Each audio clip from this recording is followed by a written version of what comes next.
Welcome to the realm of millennia. Be ye a man, a woman, a child, a spirit creature, or maybe even if you are a Demahan, be ye a native migrator, or maybe even if you're an invader into the realm.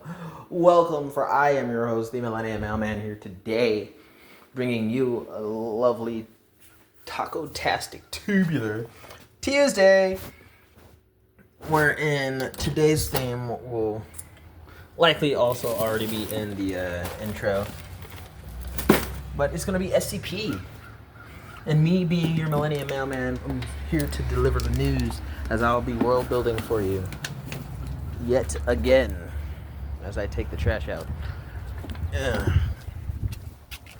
I'll be world building for you long after you've already begun to acclimate and fit in, so go ahead, sit back and relax and even enjoy this Tubular Tuesday we got going on here.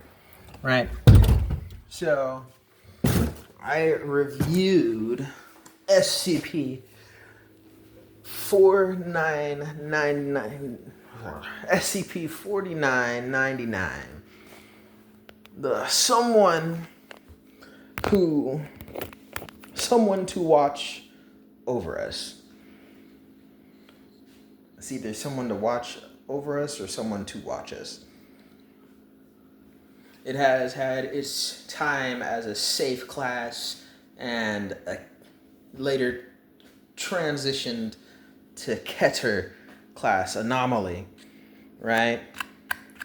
But for those of you that don't know what SCP-4999 is, it is basically an metaphysical existence, an entity of sorts that takes on a humanoid form, generally dressed up in a rather 90s-esque suit and tie with a pack of cigarettes on him.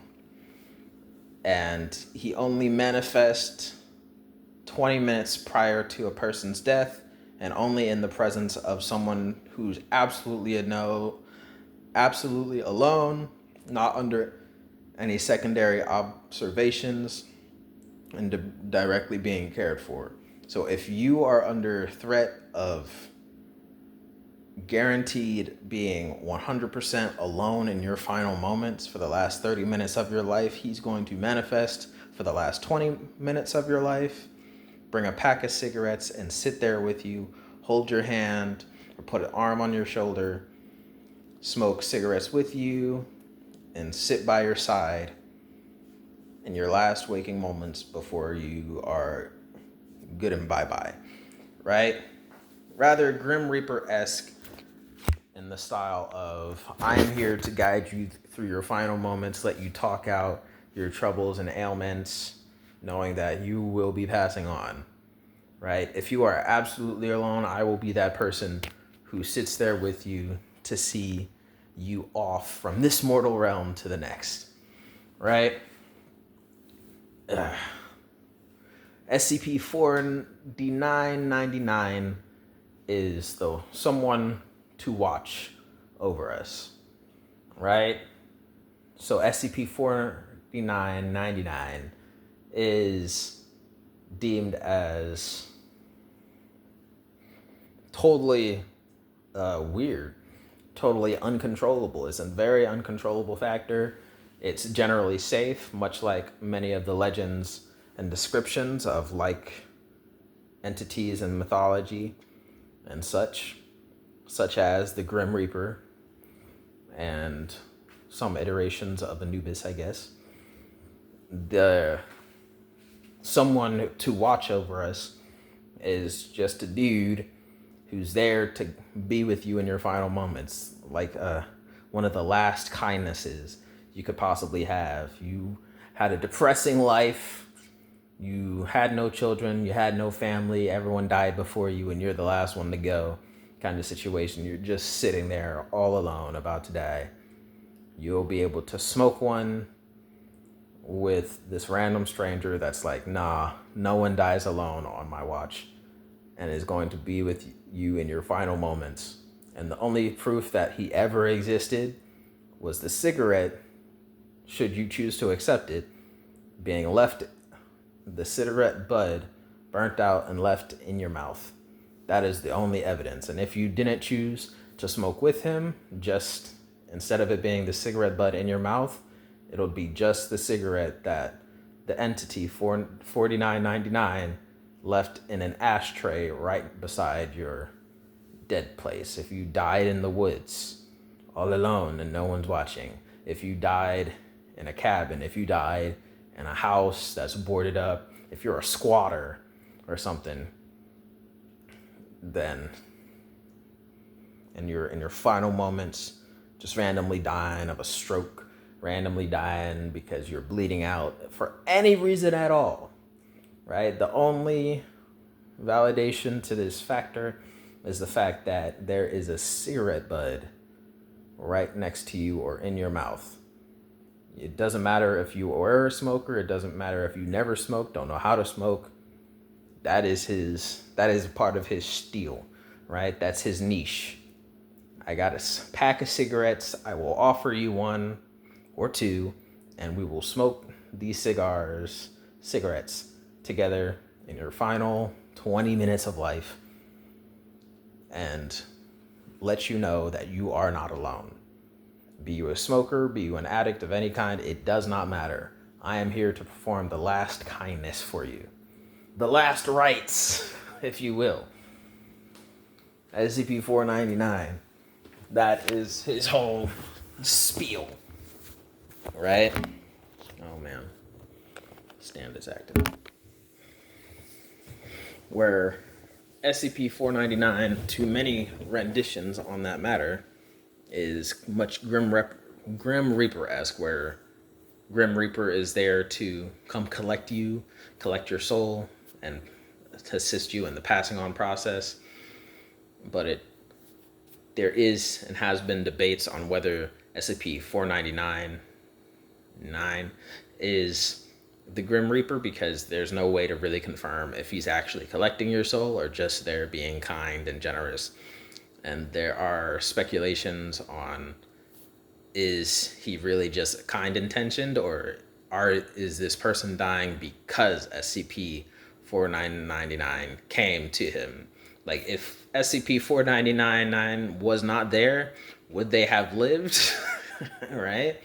So there is always that up for grabs about it. But in general, if you got 30 minutes left to live and no one will be there for the last 20 minutes of it, guess who's going to be by your side to make sure that no humanoid human is dying alone? That's right. So I don't think it's much of a spoiler, which is why I'm going to share it. I have early on glimpses of SCP-4999 in book number 1, as well throughout the Realm of Millenia book series I'm doing, where it ties into the whole, there'll be a Theater Thursday on who exactly the entity of death is, as in regards to the Realm of Millenia, and how I made him less overpowered despite having great awesome power, right? For continuity, right? So I have an early introduction to the figure entity of death for the Realm of Millenia through the rumor of SCP-4999, right? 4999. I have an early introduction into the character of death that ties into the SCP lore of SCP-4999, right? Where part of my rendition of death as a direct actual entity, as a direct person, is that my version of death, anyone can really be death, and death is eternal and long-lasting because it's more than just the individual, it's the individuals who play the role of death. Where for my book series and the novel, death can be anyone, because the only stipulation for someone to be death is that they have to witness the birth of anything and witness the death of that very same thing as well, right? So the birth of the small world, the small dimension, whoever is there to witness the birth and is there to witness how it is destroyed is effectively the version of death to that particular thing, right? To include the knowledge of that particular thing and everything. If you gave birth to the concept of something you believe is awesome and great, you are the creator, right? But in order for you to be the death of that particular thing, you have to be there to witness that thing to cease exist. And when you do, you would be the last one with that knowledge, which makes you the last living entity with knowledge of it. How can I do it? Right? Okay. So I'll say I am the creator of the Mayan people, right? I created the Mayan people. You know what? No. Me and my brother here, there's no one actually there, right? So it's me and my brother here. Hi. He's the creator of the Mayan people. I'm just an observer. Go ahead, do your thing, right? Great. He's the creator of the Mayan people. I am now effectively death. My brother talked to me all about how he was getting ready to create this random prototype of people. You know what? I want to build a whole new race. I want to lead it. And I'll name the populous Mayans. Cool. He's the creator. I'm death. I am officially now death in certain renditions because I bore witness to the creation of this thing. Now, this Mayan people is a short-lived product. It only lasts 20 years, give or take, right? The company called the Mayans went bankrupt, is faded from everyone's memory, and other people and anyone who knows about it is also dead. My brother, for some unfortunate reasons, also dies in that 20-25 year time frame. I am the last person in all of existence that knows about my brother and the Mayan people currently alive right now. I didn't kill anyone and everyone who knew about it. I just happened to be the person who knows about it and bore witness to its destruction and am the last living person that knows about it, right? So with the death of me is the final death of all that partook to it, right? And a particular quote that gives like kind of a particular validity to this is, I only know of it being said in Naruto, so I'm sorry if you're not an anime fan or don't like Naruto. There was a scene where Kakashi Sensei says that there's 3 times when people die. There's the physical death, the death of the creator of the Mayans, the death of the Mayans. There's the death of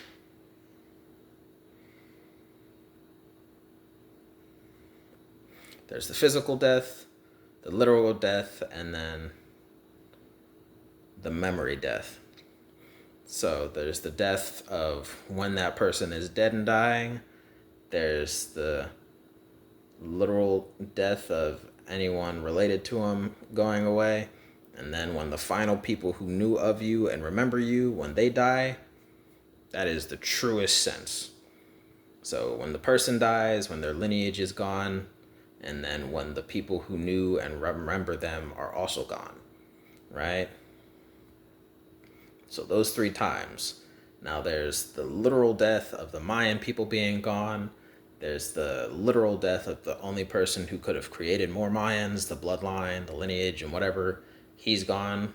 Hashtag the brother is gone. I'm so sad.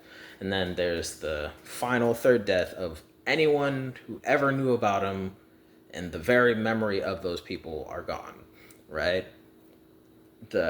So, all in all, the relation of my manifestation character of death is ultimately the knowledge, right?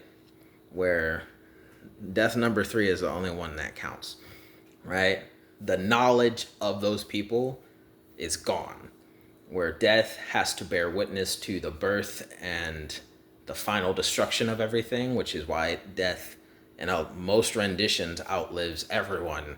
And in the supernatural TV series, death's like, I was there when God came around, and I'll be there long after God gets dethroned because I outlive God. The blasphemous nature of that commentary, right?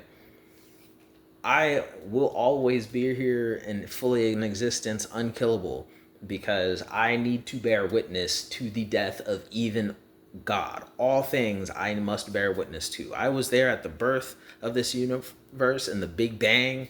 I will be here when the world devolves back into a Big Bang, when God ceases to exist, right? Because I have to be.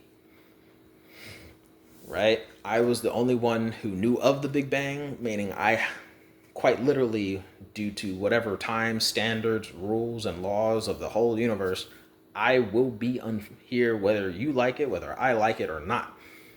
Since I was the only one to bear witness to everything, I will be the one to see it all go away. Right? So, in relations, I diverged a lot in describing it. So, but in relations to the continuity and the lore of SCP-4999, I tied in rumors of what is in the real world referred to as SCP entity 4999. I tied it into the early Easter egg foreshadowing of exactly what death is as an entity, as a character, in regards to my novel specifically, because I thoroughly enjoyed that entire talking point and debate in the general SCP community forums about how everyone was fighting about it, and there was a particular 2-3 comments referring to it as effectively that whole Naruto rendition of the 3 times that people die, right? As well as the allusions to the supernatural version of death, where I was there at the beginning, I will be there in the end when all ceases to exist, right? So I compiled those things together, and I made this version of death and gave him many powers, many abilities, as well as the general immortality, except with the caveats of invulnerability, right? Like, there's no real invulnerable and perfect person who can claim to be death. Just the person who is there at the beginning and there at the end, right? Because nothing is truly dead until the final vestiges and memory is gone, right? So that's why death can be, like, quote unquote reincarnated within the realm of Millenia, because you are death of any one particular thing at any one time, but even you as death must go, right? So me being death, I witnessed the birth and the destruction of the Mayans, from the creator to the people to the very memory. I am the last person with the memory of these Mayans, of these Mayan people, of the Mayan company, right? I am the last of it. Meaning, until I'm gone, until the death of me, none of the Mayans are truly dead. Okay, I'm the last one who knows anything about it. Oh no, I'm no longer invulnerable to all of life and existence anymore. I can be killed at any time. Darn. What a shame. Oh. You said what? Oh, you just witnessed the birth of a new civilization and stuff? Oh, snap. Ah, shoot. Seems like you're about to witness the death of the old, aren't you? Yeah. You're the death anew.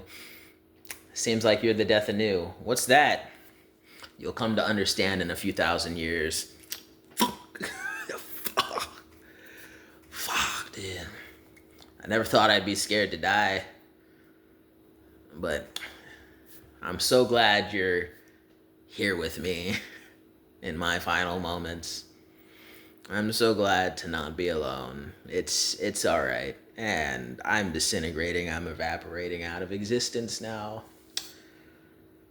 You know what? I would like that cigarette. Where'd you get that cigarette from? You just pull it out of nowhere. You'll learn how to do it one day. Don't worry about it. Don't worry about it. Right. Where the virgin's death, even in the realm of Millenia, is not I don't want to use that word. Right? I don't want to say death isn't permanent, because it really is. But death, in and of itself, is a different stance to be taken here in the realm of Millenia. Right? So there are different aspects to death that make it less nerfed here. Because I know one of the things is that a lot of people hate the nerfing of characters. Like, he was so OP, why'd you get nerfed like that? I don't want that argument in my novel, right? I think there are better ways to tone down some of the hype without nerfing the characters and how they're originally portrayed and everything. You can really tone it down without making anything and everything OP while still maintaining your continuity. So the way I decided to tone it down was that in every one of my videos and any description I do, no one is so overpowered that the novel can't do without them. Each and every one in my books are expendable, and I do a fine job of articulating that any and every day. Everyone is expendable. All of them could be gone before the chapters end, okay? Never read my chapters feeling like the people will never leave, okay? That will be at your own emotional detriment if you do that. Characters come and characters go. Some characters last longer than other characters. Some characters die naturally. Others die from unfortunate accidents or incidents that were not accidental. Okay? That is just how my Realm of Millenia pins it, okay? But don't think any character is non-expendable, because I will prove you wrong in a heartbeat, okay? Before you take that next breath, he's gone, he's gone already. Don't hold your breath. Know what? You can hold your breath. You're not gonna die. You're not gonna be holding your breath for long, right? He's gone. He's gone. But yeah, I'm getting really divergent now. But yes, SCP-4999, someone to watch over us, that entity that performs the final kindness. I roped it into the layered aspect of the Millenia's version of death as an entity, as a particular individual, as a character, into being that, hey, there will always, no one will ever die alone, truly alone, because death will always be there, much like Santa Claus, seeing you when you're sleeping, knowing when you're awake, knows if you've been bad or good, so be good for goodness sake. Right? Death will always be there. If you are the only one with the idea, hey, ups on you.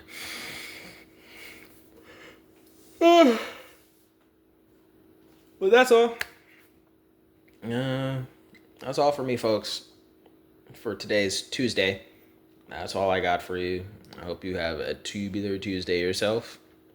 If you like the video, go ahead, comment down in the comment section down below any questions, comments, concerns you might have with the take and the understanding of everything, and as well as share the video for more exposure, and subscribe if you feel like. Dislike the video if you don't. It's quite all right. I love the honest feedback. But if you want me to change anything particular, you'll definitely have to donate at most $1 to the GoFundMe that you can find also in that link down in the description, because everyone's a troll, and some trolls, I can't take everyone's comment too seriously, because some trolls have heinous intentions for the book to be worse.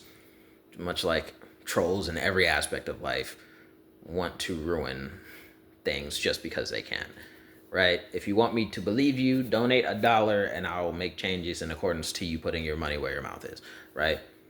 Put $1 to it and leave a comment or send me an email. Put the extra effort into sending me that email at millenniummailman.com and I'll believe you more. If you don't got $1 to donate, send me an email. I will read it. If you send an email to millenniummailman@gmail.com, the same way Millennium Mailman reads here on the channel, at Millennium Mailman, email millenniummailman@gmail.com. I will take your word into higher consideration and less as a troll if you are putting the extra effort, taking the time, or the financial endorsement of what you're saying. I will believe you. All right? But hey, that is just me, Millennium Mailman. Hope you did enjoy. Goodbye.